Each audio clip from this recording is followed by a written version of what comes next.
बोले महाराज उसने आपको गालियां दी और कोई मेरी माँ को गाली दे, मैं कैसे सुन सकता हूँ? क्षत्रिय राजपूत हूं।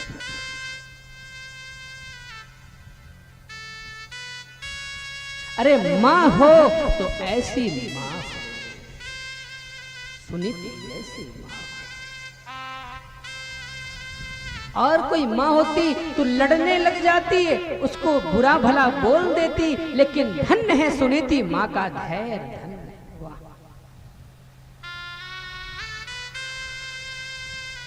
सुनीति माँ कहती है नहीं बेटा, नहीं बेटा, उसने गालियां नहीं दी, वो तुम्हारी माँ है, भली सौतेली माँ है, लेकिन अपनी माँ से ज्यादा सौतेली माँ का प्रेम होता है। बेटा बुरा मत मानो। और उसने तुमसे क्या कहा? उसने कहा परमात्मा का भजन करो, परमात्मा को प्राप्त करो।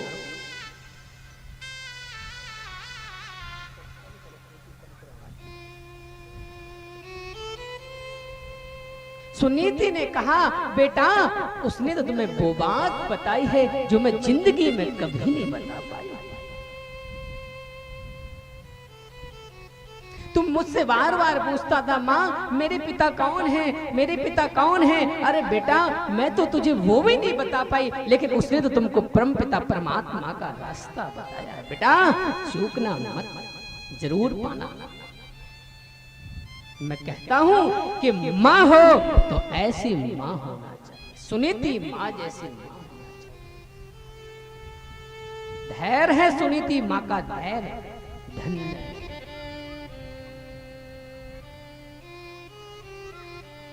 धैर्य को बना के रखिए।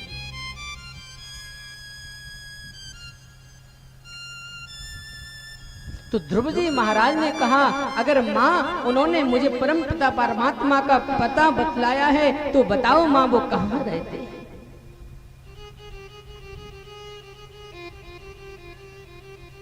तो सुनीति माँ ने कहा कि बेटा वो एक जगह नहीं रहते हैं, वो सर्वत्र रहते हैं।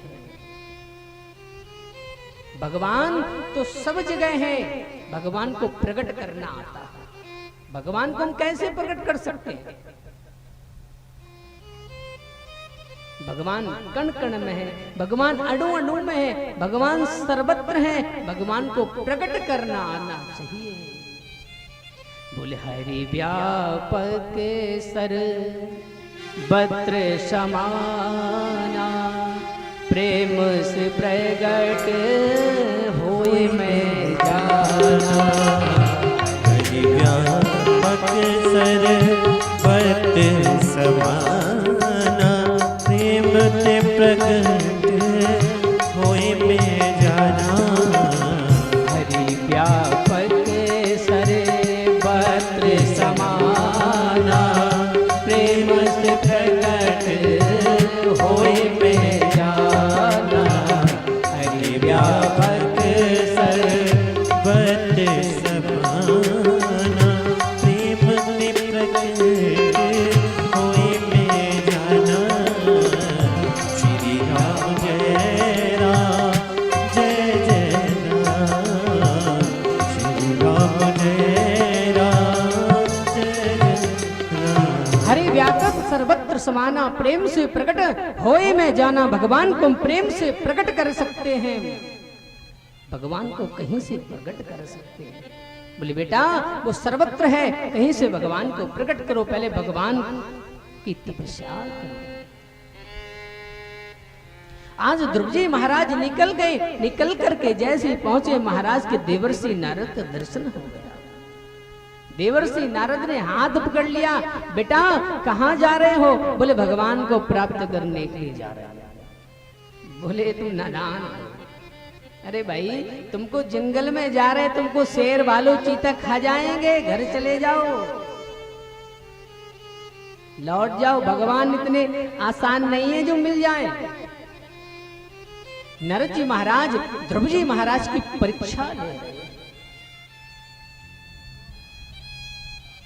बोले तुमने अपमान मान लिया अपना, सौतेली माँ ने तुम्हारा अपमान कर दिया, छोटी छोटी बातों को लेकर के तुम भगवान को प्राप्त करने के लिए चल दिए। घर लौट जाओ, भाग जाओ, भगवान इतने आसान नहीं है। लेकिन वाह क्या बात, ध्रुवजी महाराज का संकल्प देखो, कितना मजबूत संकल्प, निष्ठा देखो कितनी अटूट निष्ठा है। उन्होंने कहा महाराज अगर आप रास्ता जानते हैं तो बता दीजिए, नहीं तो हमारे रास्ते से आप हट जाइए, हट जाइए। बोले महाराज कोई व्यक्ति गाय होती ना, गाय दूध निकाला जाता है ना गाय का, अगर कोई व्यक्ति गाय का दूध निकाले और दूध निकालने के लिए चल्ली होती ना, आटे चालने वाली चल्ली, उसमें कोई अगर दूध निकाले तो आप बताइए दूध टिक पाएगा? टिकेगा? नहीं टिकेगा, सारा दूध नीचे से निकल जाएगा।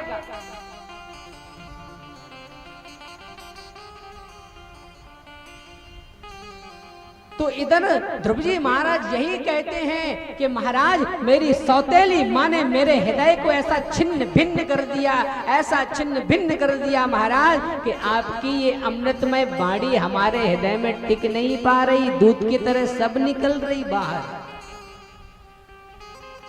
इसलिए अगर महाराज आप अगर जानते हैं तो मुझे रास्ता बता दीजिए, और नहीं जानते तो हमारे रास्ते से आप हट जाइए, हट जाइए। नारद जी महाराज ने कहा नहीं, परिपक्व है। बोले जाओ, अब मैं कन्फर्म कहता हूं, छाती ठोक कर कहता हूं कि तुम्हें भगवान अवश्य मिलेंगे, अवश्य मिलेंगे। क्योंकि जिसको संत मिल जाए, जिसको ब्राह्मण मिल जाए, जिसको महाराज, उसके ऊपर भगवान कृपा कर ही देते।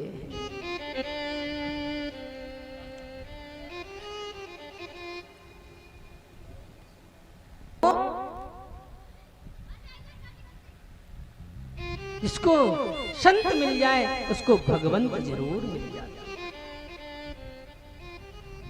उन्होंने कहा जाओ मधुवन में जाकर भजन करो और यमुना में जाकर स्नान करो। उन्होंने जाकर के भजन किया। तिरात्रांतरे तितात्रांते कपित्र वज्राशनः,